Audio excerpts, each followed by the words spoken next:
Main game ah. Lumayan, hiburan, lagi stres nih. Capek PJJ, belajar mulu. Ayo. Tembak. Tahan dulu. Sabar dong. Kalah. Sebel ih. Nah, ayo, PR-mu sudah dikerjakan belum? Iya sabar napa? Orang lagi asik main juga. Tuh kan kalah. Mama sih cerewet amat. Nah, ayo makan. Kamu dari tadi main aja. Nanti lama-lama mamanya sita HP loh. PR-nya juga nggak dikerjain. Iya, sabar. Kalah nih, sebel.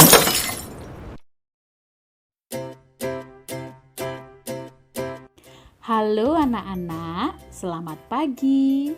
Bertemu lagi dalam kelas bimbingan dan konseling. Bersama Ibu Maria, kali ini kita akan membahas sebuah materi yang mana Ibu berharap dapat bermanfaat bagi kita semua.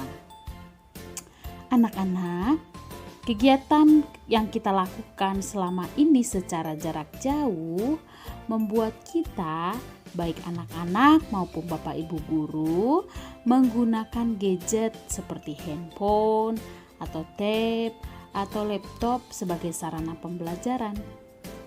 Nah, hal ini juga yang membuat anak-anak dalam sehari-harinya lebih sering untuk memegang atau menggunakan gadget. Nah, untuk itu pada pembelajaran kali ini kita akan membahas mengenai bagaimana cara menggunakan HP dengan bijak. Anak-anak, satu hal yang harus diingat bersama bahwa handphone itu hanya alat. Kemunculan handphone di kehidupan kita dan terus berkembang kecanggihannya sebenarnya ditujukan untuk memudahkan kita di dalam melakukan aktivitas-aktivitas kita. Ya, akan tetapi tidak jarang ada banyak siswa-siswi atau anak-anak yang menggunakan handphone secara berlebihan. Sehingga kehadiran handphone tersebut justru mengubah pola hidup menjadi kurang produktif. Mengapa bisa begitu? Karena fokus pada hal-hal yang kurang bermanfaat.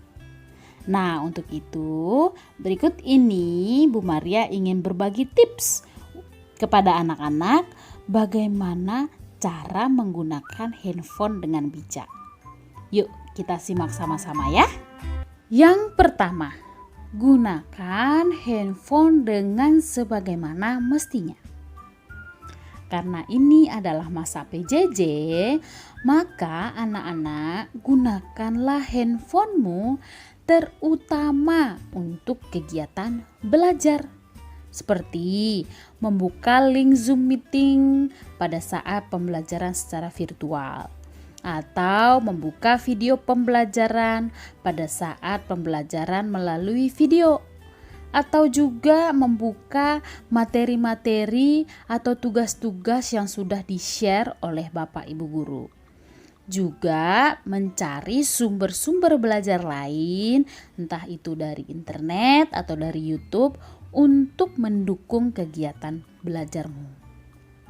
Selain itu, anak-anak juga gunakan handphone untuk berkomunikasi, baik itu kepada orang tua, untuk kondisi-kondisi tertentu yang membutuhkan bantuan orang tua ketika orang tua tidak ada di rumah, atau kepada Bapak Ibu guru ketika anak-anak ingin mengirimkan tugas atau bertanya tentang materi pembelajaran yang anak-anak belum pahami, atau juga untuk berkomunikasi dengan teman-temanmu.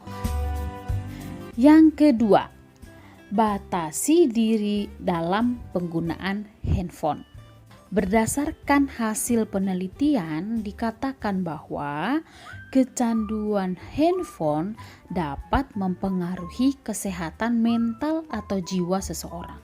Wah, ibu yakin tidak ada kan di antara anak-anak yang mau mengalami gangguan mental karena penggunaan handphone secara berlebihan? Lalu, bagaimana sih kecanduan handphone dapat mempengaruhi kesehatan mental? Nah, anak-anak, orang yang disebut sehat mental salah satunya adalah ketika dia bisa memilih mana yang harus dilakukan dan mana yang nanti atau tidak boleh dilakukan.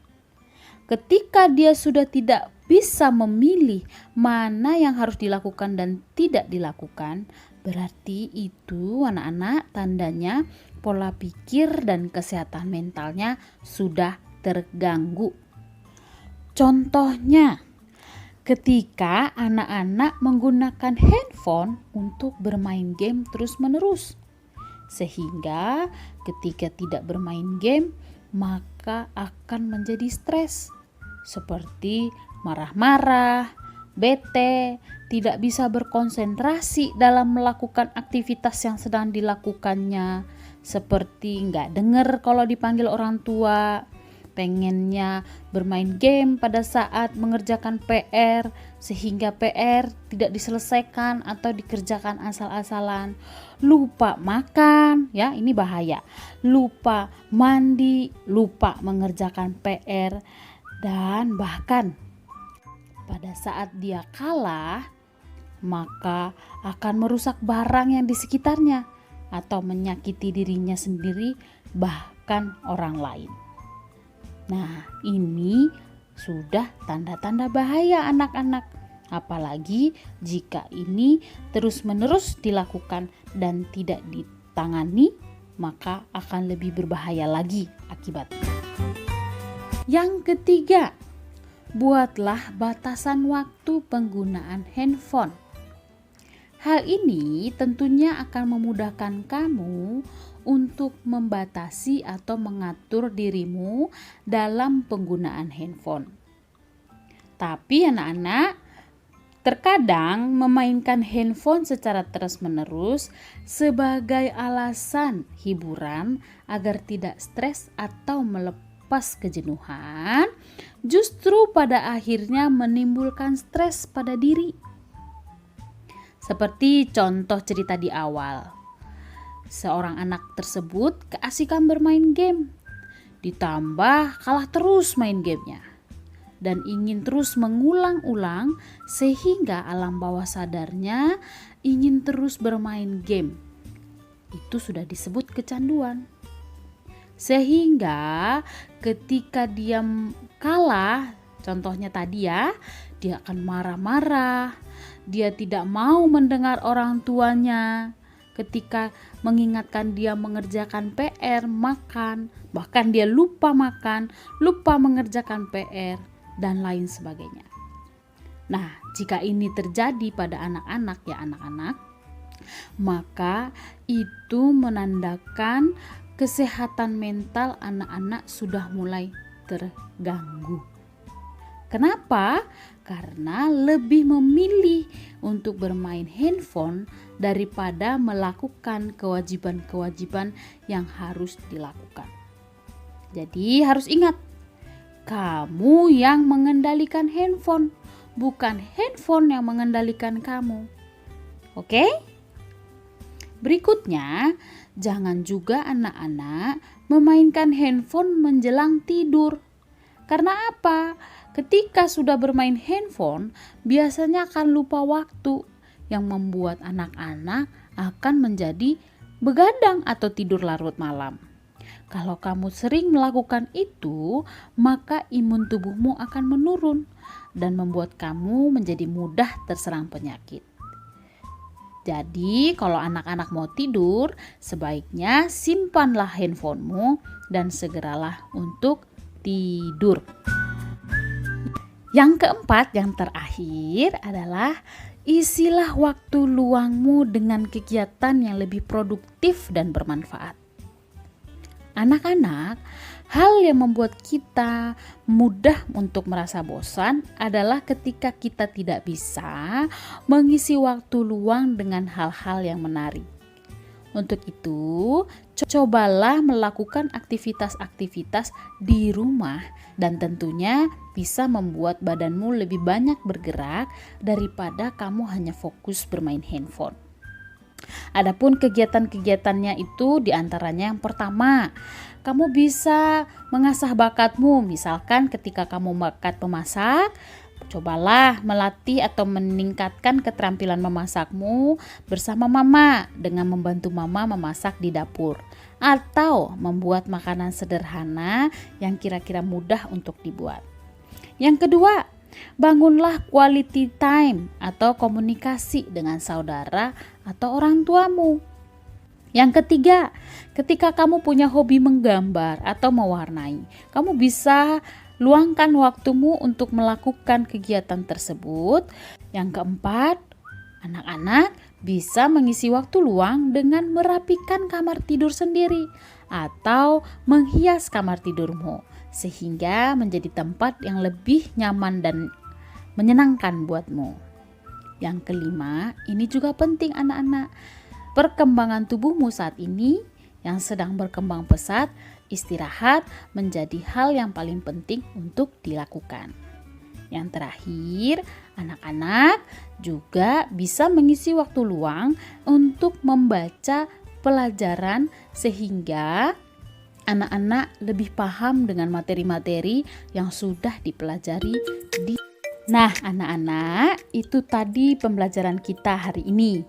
Ibu Maria mau menegaskan satu kali lagi, bahwa handphone jika digunakan dengan bijak, maka akan sangat membantu aktivitas kita. Apalagi untuk anak-anak pada saat PJJ, itu akan sangat bermanfaat untuk mendukung PJJ. Tetapi jika handphone digunakan untuk bermain game atau sosmed saja secara terus-menerus, maka fungsi handphone menjadi tidak lagi bermanfaat karena menimbulkan kecanduan dan mengganggu kesehatan mental. Oke anak-anakku, tiba saatnya bagi anak-anak untuk mempraktekkan apa yang sudah kita bahas hari ini. Semoga bermanfaat. Sampai bertemu lagi di pembelajaran berikutnya. Terima kasih dan Tuhan memberkati.